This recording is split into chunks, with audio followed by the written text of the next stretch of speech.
Imagine I gave you a diet of rich and junk food every single day. What do you think would be the consequence of it? If you guessed you would get sick, you'd be exactly right. Another possibility would be you're losing appetite for that kind of food. Now here's the thing, and the first big takeaway from the book on pain. If we are to have intense pleasures, we must also be liable to intense pains.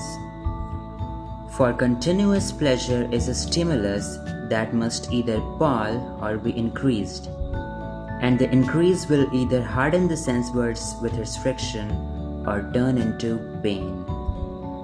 And the second problem has to do with the way we humans have come to make our modern choices.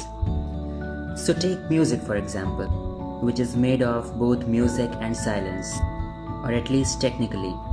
So music corresponds to the notes and chords, whereas by silence I mean the silence between the notes. Now imagine what would happen if one were to prolong a note or chord beyond its time. The answer is simply that the music would get killed. And so quoting Alan Watts directly here, because life is likewise a flowing process, change and death are its necessary parts. To work for their exclusion is to work against life. And so with this example, he goes on to illustrate how the greater part of human activity is designed to make permanent those experiences which are enjoyable only because they are changing. And third, pain and pleasure are just a matter of labels. Now he speaks of this really well in another book of his, but the basic idea goes like this. So imagine I showed you the picture of someone reaching an orgasm. Sorry for touching a rather perverse topic here, which it isn't quite so, at least as per the author himself. But for the time being, bear with me and just imagine you were shown such a picture.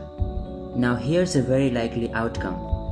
Now unless the detail of this person's immediate situation was provided to you, you wouldn't be able to tell if the person was really in blissful pleasure or in agonizing pain.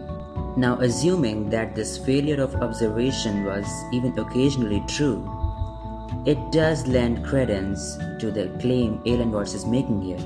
And it's the same thing with any sadomasochistic conduct. It's just that a different meaning is assigned to the same pain, which turns it into pleasure. Or it is just like how suffering is no longer suffering once it finds a meaning. And there you have three big ideas from Alan Watts examining why pain is important. If you found this video helpful, please consider sharing it with all your friends or those you believe may find it helpful too. And don't forget to like and subscribe too.